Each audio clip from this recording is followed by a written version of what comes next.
Welcome to another best of 3 for the MSI Beat It 2014 Korean qualifiers. It's the first qualifier of 2, and it looks like the MSI logo is randomly back. Hurrah! I don't understand, man. This PNG file is haunted. But another best of 3, not quite at the qualifying rounds just yet, but spawning here in the bottom left corner of the map.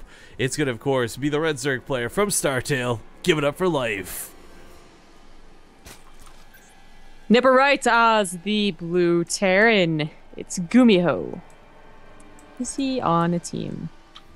I forgot. This is kind of where I would joke around and be like MVP question mark because they they just picked up everybody. But Nope. I'm not gonna lie. I was thinking that too. He's probably teamless. I know he was on FXO for a while and all those other things, but that's so long ago.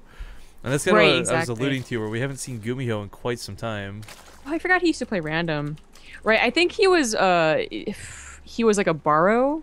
He is currently teamless, by the way. Yeah, but he's playing for someone I thought for Pro League, and it might be MVP, right? Maybe CJ Antis? Yeah, it's a Pro League. Yeah, it's a MVP. It's a Pro League partnership with MVP, along with Liquid Hero, actually, and Seed. So he might be practicing with them. I'm not sure if there's a team house or what's going on there, but he is technically teamless. Yeah. Well, Life is a pretty fantastic player. We've actually got to see do very well through several tournaments of recent days. I don't know what it is about this guy. He's just on fire. It's some hot stuff. Sadly, it was like, I think the Dragon Invitational, I saw him go in the first round after hyping him up really hardcore, so I don't want to like cast or jinx him here, but of course he won our tournament, the big one, not too long ago. He's been playing tons of qualifiers since then, tons of offline events too. Really excited to see how he does, and of course it would be really cool to see him in the actual finals of the tournament. Get through these qualifiers. Now, I don't know a lot about the MSI tournament. I'm gonna go ahead and admit my ignorance here. We were only invited as a cause and effect thing with Caldor being not available, so we didn't do a lot of research into this because it was like, hey, so guys, tonight you free? And I was like, yeah, absolutely, great matches. Looked it up, and 12 players will compete in the grand finals. Will be held on the 1st and 2nd of November 2014 in Taiwan. Okay, cool. Got it. That's cool. It's not that bad of a fight for them either, which usually they're gonna have to deal with a lot of jet lag.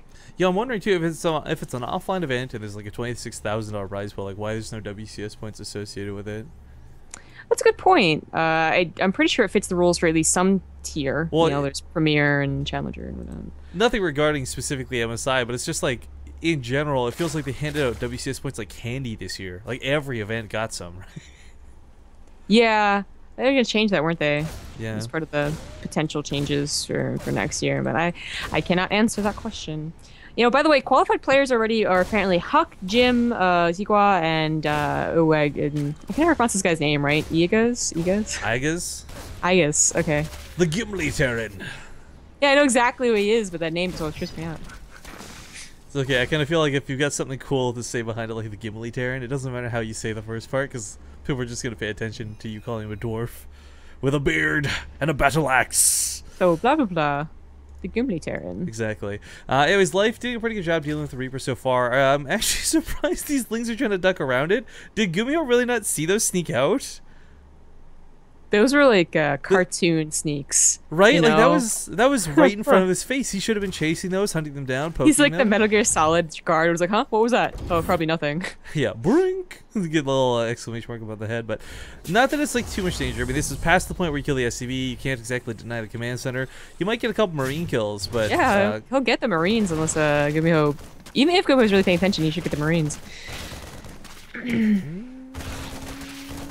Really good micro. Good use of the SCVs. Oh my god. Okay, he's still gonna get them. He gets an SCV. I just, maybe if that was worse controlled, 4 Lings survive instead of 2. Not that either, 4 2 Lings, big deal. Hellions are on the way out anyways. No, his Widowmine's actually popping first here.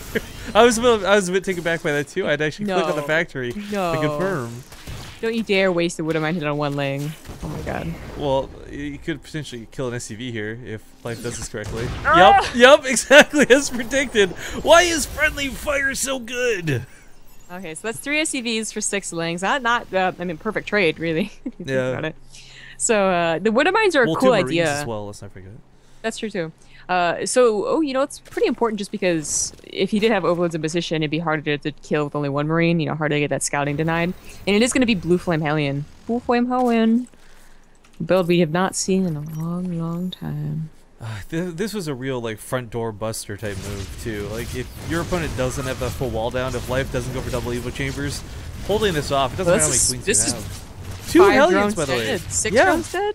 2 Hellions getting cost effective. I mean, both players basically trading efficient for efficient. But yeah, with 4 queens, blue flame is gonna be hard to do if there's no wall, or if there is a wall, because the DPS to stop them's there. Oftentimes, you tend to get more than just 6, so you're able to, with 8 to 10 Hellions, bust through queens, even through transfuses. Of course, the blue flame gives no bonus effect, but double armories. Whoa, Gumiho's going mech. Might not actually be blue flame. Armory, whoa. Doesn't seem like it. I thought it was gonna be blue flame as well for sure. You don't get the armory or the factory timing with the reactor this quickly because you can't usually afford to start pumping tanks. You can't afford to start pumping Thors, which is going to actually need to do right away because of the Mutalisks. Yeah, that was super interesting. Now, Life might know what's going on, right? So he was getting a Roach Warren anyways. I'm not sure if he's going to really commit to Roaches, but he does have it for emergencies, and he gets +1 melee, so he's not going to.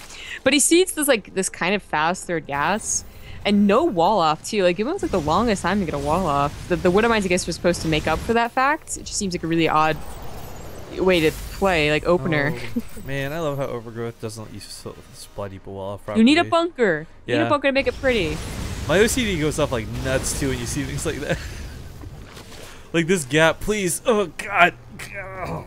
Yeah, man, double upgrade mech. You really don't see this a whole lot. No, in fact, even when players do go dedicated into mech, it's usually just the weapon upgrades too. You don't actually see armor invested in too often, but I guess it will benefit the Hellbats quite significantly, which will eventually, of course, be coming to play.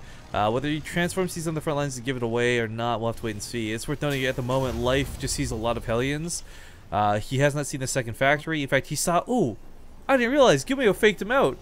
Because look at this, if you check the Overlord vision, it looks like Stim was researching behind this. Oh, does it? Oh, okay. That is pretty cool. But still, going for this earlier Mutas is going to work out really well, even if he was truly tricked. Sees more Hellions you would normally see, not necessarily still, like, well, he sees tanks. He sees tanks, right? So you know, I've seen people just GG off the end of this. Like, you know, the first clump of Mutas comes and there's still no Thors in play. You're kind of like, okay, well, that's yeah. that. So the worst thing is not that he takes, because eventually the Thor pops out, and you know you might have taken a couple SV losses.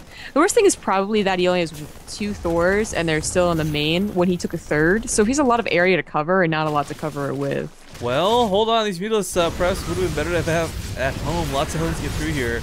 There's a lot of Roaches on the way, but nothing here just yet, so this base is cleared out. Now, granted, there wasn't a lot of drones here in the first place, but as we see moves from the natural, or from the third over to the natural, small amount of Mutas in Gumiho's own base going to cause a lot of problems, though. That first Thor is only just popping out. Oh, yeah. Well, he does just GG. Okay. I'm not surprised. It seems abrupt, guys, because the Thor was on the way. Maybe you think, like, WTF, why would he... It was less about the Thors and more about the Thor and lack of tank combo when he saw all those Roaches pop out. Yeah, if he didn't lose 2 of those tanks, I think he would have stayed in that game. But when you see 14 Roaches and you have no tanks, you have no chance. I think it's the bottom line.